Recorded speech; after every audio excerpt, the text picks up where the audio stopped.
In this episode, I am so excited to introduce to you Mr. Brandy Williams.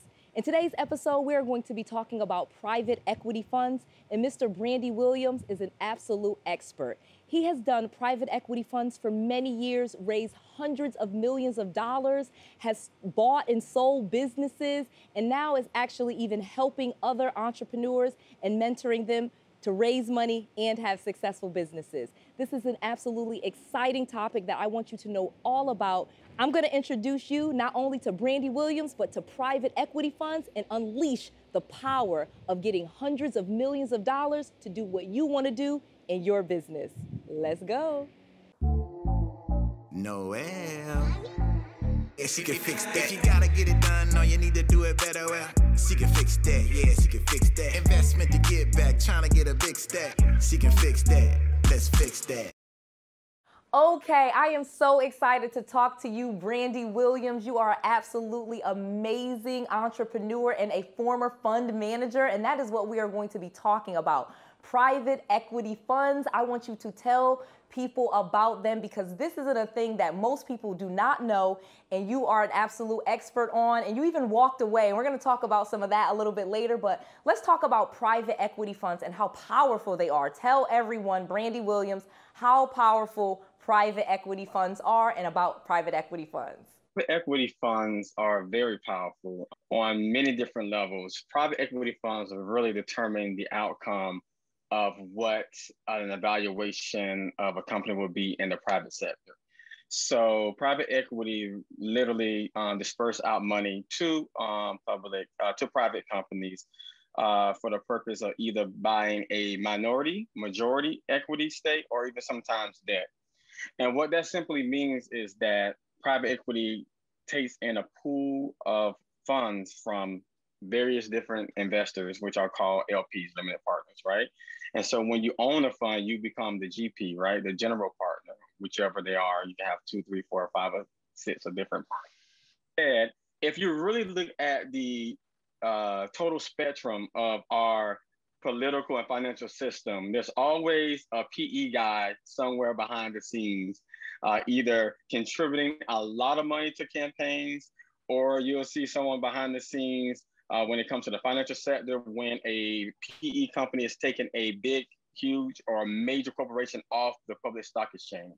That's how big PE firms are. They're really, really, really, really, really big, and they hold trillions of dollars of assets all around the world. So for us, for minorities, there is less than 4% of minorities in private equity today. Period. Total, not even just managers. We're talking about just working in that sector. Crazy. We're not talking about, we haven't even gotten to the managers part yet. Right, we didn't even get to that part. We're saying the total workforce, 4% are minorities, and probably even few women as well, I would say. And that includes women. In this minority group, it includes women as well. And the reason why I eventually got into it, I got into private equity, doing leverage buyouts and investment banking in 2008, right? During like literally the financial crisis. And I took money that I saved over time because I was in real estate development, and that's how I got out of real estate development because of the horrible recession that we had during that time. And I took a little bit of the money that I saved, and then I literally started doing LBOs, which are called leverage buyouts. And that's literally what private equity firms do, right? So let's say, for instance, you see a deal for $100,000. And so a PE guy said, okay, I like that deal. We're going to evaluate it at $100,000. And so what they do, they'll take a percentage of the money of their fund, 10%, 15%, 20%, whatever have you. That sweet spot is normally 10 or 15%. They'll take that particular equity capital out of the fund, disperse that to the deal. The other portion of that money can be a lot of different ways you can put a deal together. Mainly it's always debt, right? And so the company, the PE, owns 100% of the actual entity that's being purchased, but for the most part, they're only putting 10, 15% capital into the deal, right? That is so crazy. So you're saying that really fast, but I need people to understand because like I said, all these master's degrees and all of this money and this, that, and the other, I was so late to the game when it came to private equity funds. As you guys know, I had a regulation crowd fund, you know, a Reg CF type of fund where you could only raise up to $1 million, $1,070,000 from unaccredited investors. But a private equity fund has hundreds of millions of dollars, billions in many cases, and they don't even necessarily use any of their own money when purchasing these businesses and these assets that they're going to make all of this money off of. And that's where I was like, whoa, mind blown. How do I get my own fund? Private equity is one of those, like I was thrust into private equity by my mentor, right? Tell us that. How did you get into private equity? So my mentor really, he said, well, Brandy, you are really great at negotiating, putting deals together. You have an eye for seeing a deal and putting it together. You should really think about getting into private equity investment banking. I'm like, what is that? Like, I didn't know. And then as I read a little bit more, I got a degree in finance, but I still didn't know, you know. And that's go back to my key point. A lot of minorities are not privy to private equity, venture capital. And these are the groups that literally influence on how deals are going to be done in the future, how things are going to be evaluated. These are the people that literally get businesses started. Without VCs, there won't be a finance, there won't be a Facebook, there won't be an Instagram, there won't be a Twitter. All these companies that we love today, without VC capital, none of these things would never existed. And so we are not on that playing field.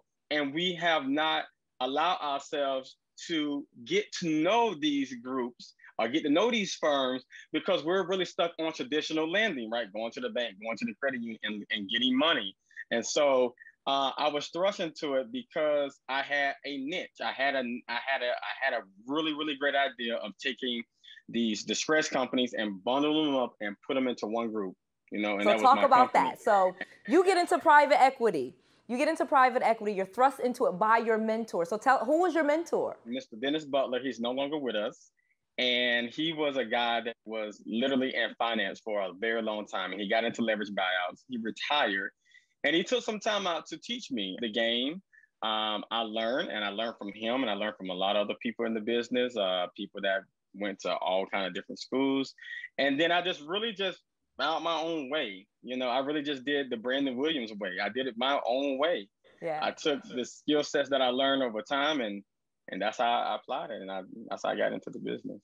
I love it. And you've been very successful in the private equity world. And so you were thrust into it. Obviously, you were doing real estate. You were doing real estate development. 2008, 2009 happens. Everything fell apart for me, kind of fell apart with what you were doing. And so talk to me about some of your successful deals. Let's talk through kind of what happens in private equity. Tell us some of your experience, some of the businesses that you've purchased, kind of how you set the deals together. You're really good at negotiations. Talk us through that. The thing about private equity is they buy, the groups of private equity, the firms, they buy at premium. Not me. I was never a premium guy. I was more of the charismatic, kind of see things in the future kind of deal. So I will approach a deal like this. If I see a deal, I would always negotiate it to the point that it's a win-win for me and the seller, right? And so I always tell people, if you go into a deal, even if a seller believes that they're winning, right? And even though you believe that you're winning, that's really all that's really matters when you're taken away from doing the deal, right? The money and the numbers really doesn't matter. All deals are done on emotion. Don't ever let anybody tell you anything. Great point. Yes. Even real estate. People think that it's numbers, and comps and what sold. And I'm like, no, find out their story and talk with them because that's where the deal is. Whoa, okay, did you just hear the part that Brandy Williams said about businesses being more about relationships and emotions than it is about profits? Well, this is absolutely true. I have learned in real estate and in business that most deals and most negotiations really don't have to do with the money. It really has to do with the emotions and how they feel about you. So it's super important when you're trying to put together any deal, whether it's 10,000 or 10 million, that you focus on the relationship with the person that you are talking with. When I was doing real estate deals, I've told you guys, I focused on people that were having a property problem.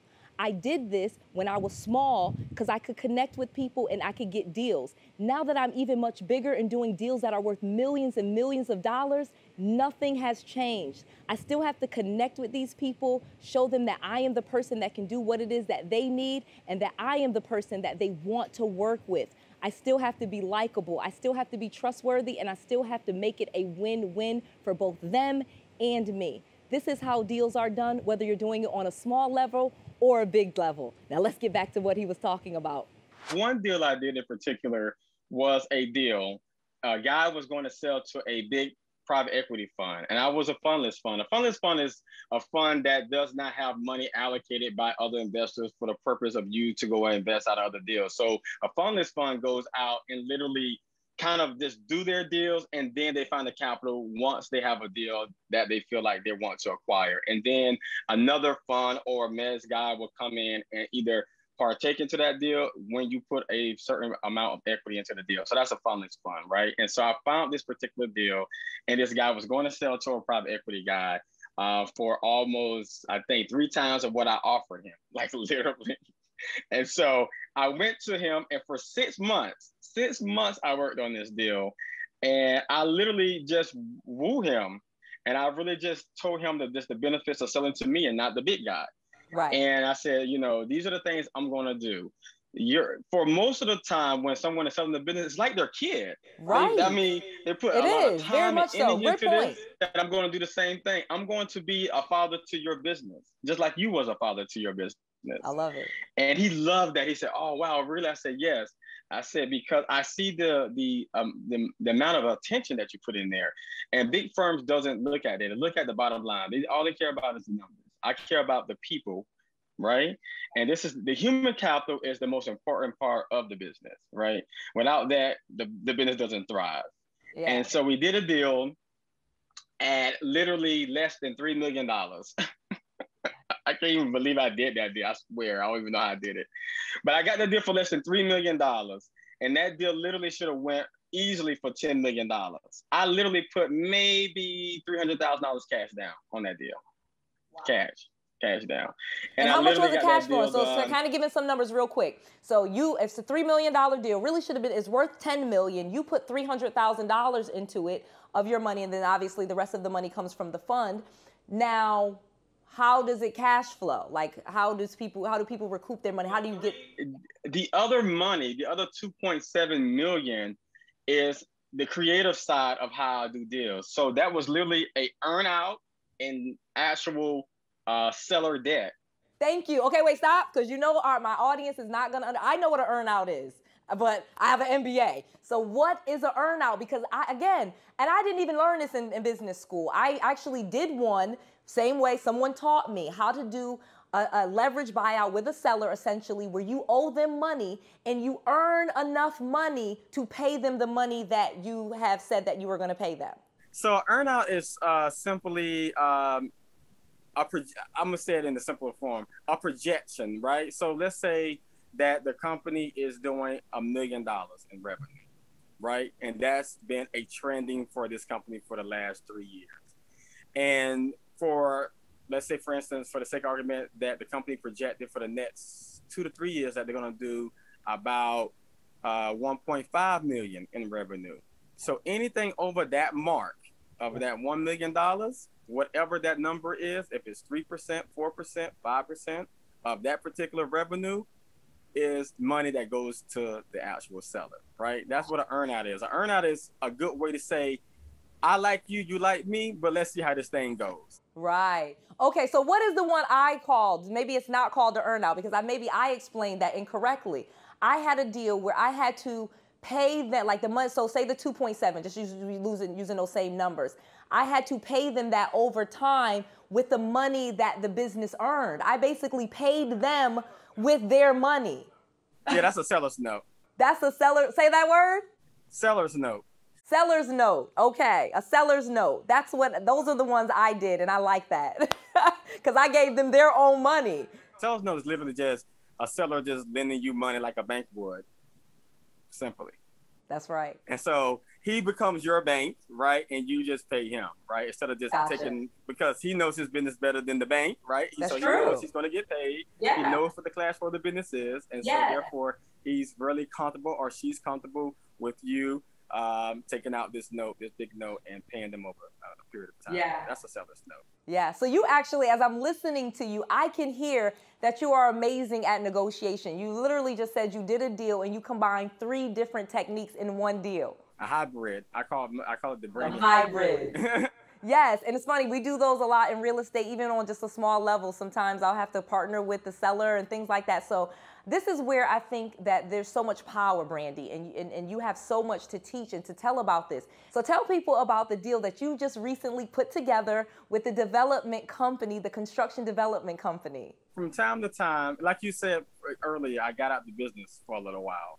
And so, but a friend of mine was getting ready to buy this construction company, this developer in the southwest area of Florida. And they came to me and they was like, Brandy, I don't know how to put deals together, but you know how to do this. Can you show me what's going on? And so what I literally did is I put the deal together, whereas he comes in as a partner instead of buying the business.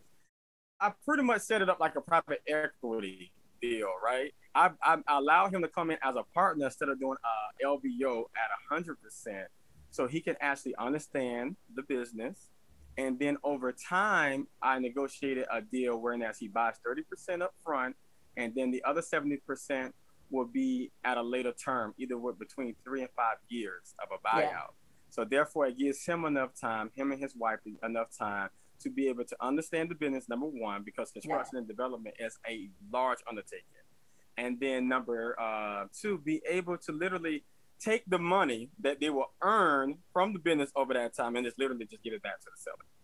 I love it. I absolutely love it. So another thing that you do where you need to share this was, obviously you had a fund and you got out of the business and then you started mentoring and teaching other entrepreneurs. So tell us how you went from the person that was working in this to now someone that is so young but so talented and mentoring other people so that they can be successful in this private equity business. Yeah, so I joined the group called 𝗡𝗢𝗃. 𝗡𝗢𝗃 is a VC firm out in Austin, Texas. And they literally are an incubator, if you will, for entrepreneurs that have great ideas across many different spectrums. My specialty sector is financial services, fintech, and real estate. And so I thought I would take, the skill sets that I've learned over that decade plus period and literally just help other entrepreneurs that literally wants to get into business. And so I've done that. I've helped, over 10 groups during that period. I helped 10 different entrepreneurs, help them navigate through different systems that I know is going to come up. It's going to arise, right? Balance sheets are not looking good. P&L is, you're losing money. And that's going to happen. You have to encourage entrepreneurs and let them know, like, in that first 3-year period, it's going to happen. And nobody, and it's not going to change, right? Right. Nobody's perfect in that regard, right? Right. Even the time that Uber went public, they never made any money. It wasn't profitable. Right. People don't know. And Amazon, these big corporations, Amazon didn't make money for years, 9, 10 years, no profit. Right. No profit, making money. And that's another thing I tell people. There's a difference between making money and making a profit. There you go. So it goes back to what I was saying. You negotiate not based on how the money looks, but based on how you feel with the people, the brand, the product, the systems that's in place. And, you can't name another system that's better than Uber. You can't name another system. The next one next to that is Lyft, right? Yeah. And that's how that works. When you have a brand and you create a marketplace like Uber did, and now you have other people that mimic you, if you will, you become the leader in your particular sector, and you don't have to find money. Money will find you. That's so true. That is so true. And that's a thing that I did not know either. and so powerful about what you're teaching entrepreneurs. We often think that we need this we think we have to be Uber or Airbnb, that we have to have the new idea. And that is so not true. Talk to us about really what you've seen with successful entrepreneur, who has been successful and who hasn't. Kind of give us some of your clues and tips on that. Right. So you're right about that. So you don't have to be the next Uber. And Uber wasn't, nothing of genius, right? All they did is just took a system like taxi cabs and just innovated it. That's right. It. So that's what innovation is. Entrepreneurs are innovators, right? They see a system that doesn't quite work to the current norms, and they change it, and they make it more efficient for others, like you and I. Yeah. And that's what an innovator is. Yeah. And sometimes when people think of innovators, they think about people that just, I'm a genius, I just created this new idea. There's nothing new under the sun, right? No. Everything that we do is literally just enhancing our lives to make it better, right? So true. They're coming up with new techniques and new ideas. And so for me, I've seen a lot of crazy deals that just didn't pan out, right? I'm not going to name the companies that didn't fit my list, but I will name this one company in particular that I thought was really of genius. And it's in fintech, and it's I'm not going to name the company, I'm just going to say it's in fintech, and it's a bank, right? It's a banking company. They have the front end, which is the front end software, and they usually use a back end bank, right? Like a correspondent bank, white labeling, if you will, to kind of hold their deposits. And to make a long story short, in 2009, true story, I just moved to DC, and I was sitting at the table, recently brought like a few years prior CEO at the time. I will never forget this, in Georgetown. And I told him, I said, look, the way the bank is going to be, it's not going to be brick and mortar. And at the time I had a BlackBerry. I'm no some of y'all don't remember BlackBerry, but I had a BlackBerry at the time. I had one too. I thought it was cool. And I told him, I said, you see this device? I said, this device is going to be literally how we utilize banking. There's going to be no more going into branches because that's too much overhead. And technology is going to evolve so much so that we're going to be able to transmit money really quickly. And the interfaces of how we see banking when we log on is going to be completely different, and it's going to be user-friendly. And I said, we need to be ahead of that technology. Remind you now, this is a minority-owned bank. The guy looked at me, CEO of long years of just being in traditional banking, told me I was crazy. He was like, that's not going to happen. That's futuristic. We need to focus on, building our brand and so on and so forth. And you knew.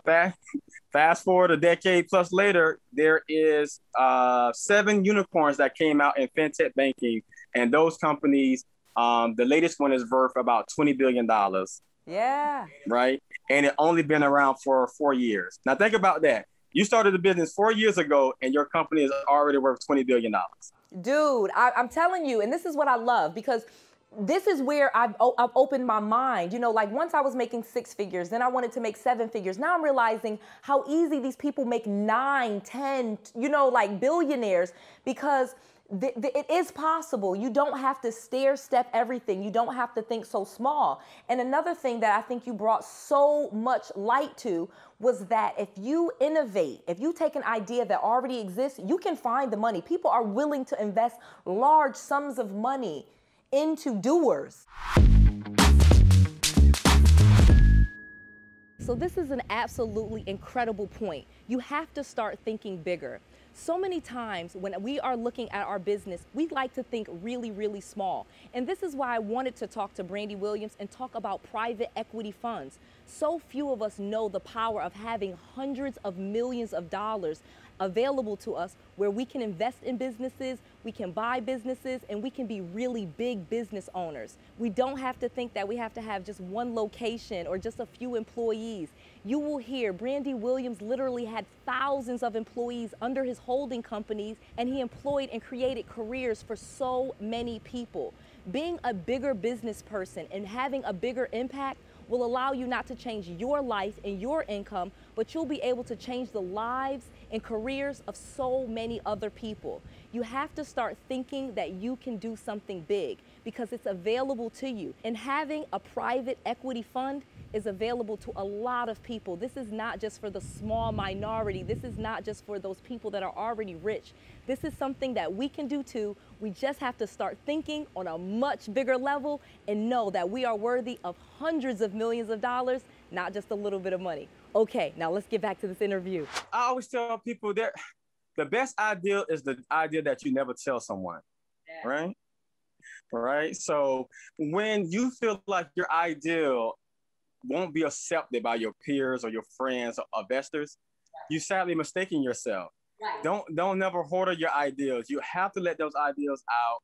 And I found so much genius within our group of people, mainly minorities, especially Black men and women, that they're just afraid. They're really just afraid to just step out there on faith and just let it all, just sit it all on the table.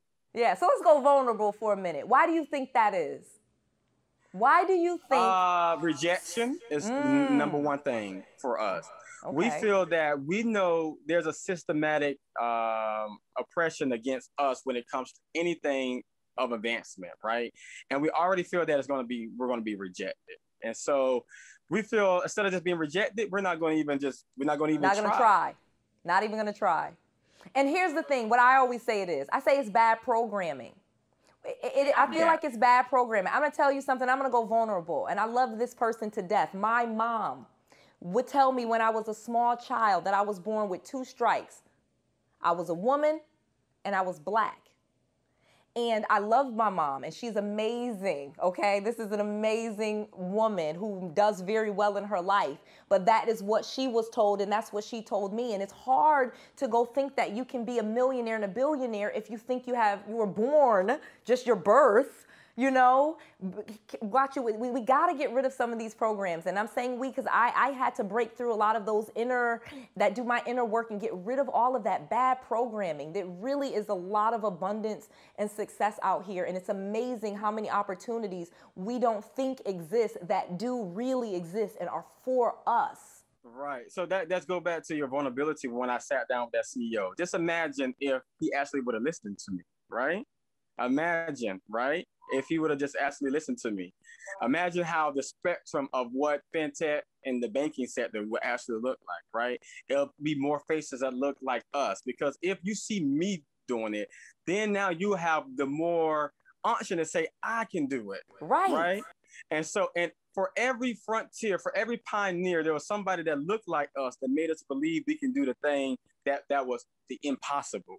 Yes, preach Brandy Williams. And this is why I wanted to have Mr. Brandy Williams up here, because that is what I needed people to see you, and that you had run these large funds. Like you just said very nonchalantly, I did this little $3 million deal.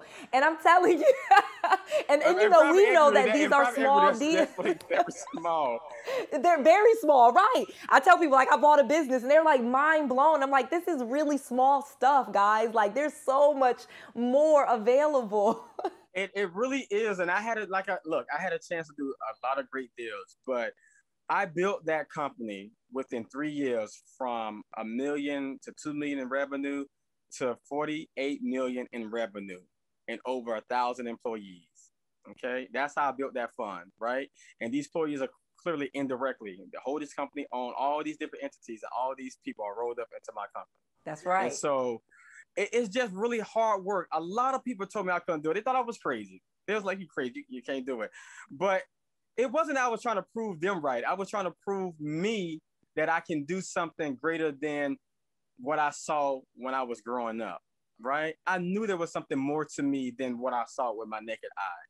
I seen things more in the spiritual aspect. I knew that if God is on my side, I don't really care who likes me or not. I'm going for it. That's right. Right? Because I got the greatest secret weapon. That's right. No weapon formed against you shall prosper. I tell people, I am like David. Don't let me pull out my slingshot. I will slay you. Do not underestimate me. Don't underestimate me, and never underestimate the power of God. And that's right. I tell people that, and that really what kept me going. When people said I couldn't do it, when I met with older people that didn't look like me, and literally just disrespected me and discouraged me, I did it. Yeah. I did everything they told me I couldn't do. And it wasn't for I can say nan. It was because I can do this. Hey, my brother, hey, my sister, look what I just did. Come on, you can do it too. Right. You can do exactly what I did, but I want you to do better than what I did. I want you to build on what I did. And that's the problem within our community, right? We like to hoard all the ideas and all the money within ourselves and not spread the wealth to our community. The whole purpose of knowledge is for somebody to expand on what you know. That's the only reason why you're knowledgeable, for somebody else to expand on your knowledge. And that's what innovation is. And so that's really all I did. I wanted to create a foundation that people can see people that look like us and say, okay, I want to build on what they did. I want to make this better. I want to fine tune it. And that would have put nothing but tears in my eyes because I love it. I love it. I love the competition. And I love when people get in my space and do better than me, because that makes me feel like I did it. I was the first to do it. And look at all the other people that, came behind me. It's this amazing thing. It's an amazing feeling. So where can people reach you? What is next for you, Mr. Brandy Williams? You can reach me on social media. I'm everywhere on social media. Will, that's WILL.Brandy, BRANDY.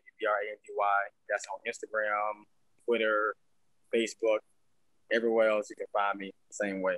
Okay, I absolutely love it. And also, I think we're going to be partnering on some things. Obviously, I have a new fund that I'm going to be putting together, and it is not going to be another crowd fund. It is definitely going to be private equity, and we're working through some things. So you have been a great resource. Brandy, I absolutely thank you so much for all of the knowledge and just sharing your story. Has been incredible. Thank you, thank you. Cannot wait to talk to you again.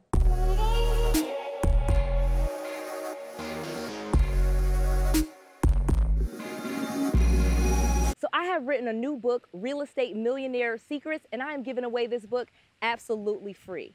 Brandy Williams shared with us how he has made millions of dollars with private equity funds. And in my book, I show you how I started from scratch and became the person that I am today, and now how I do lots of private equity and even crowd funds.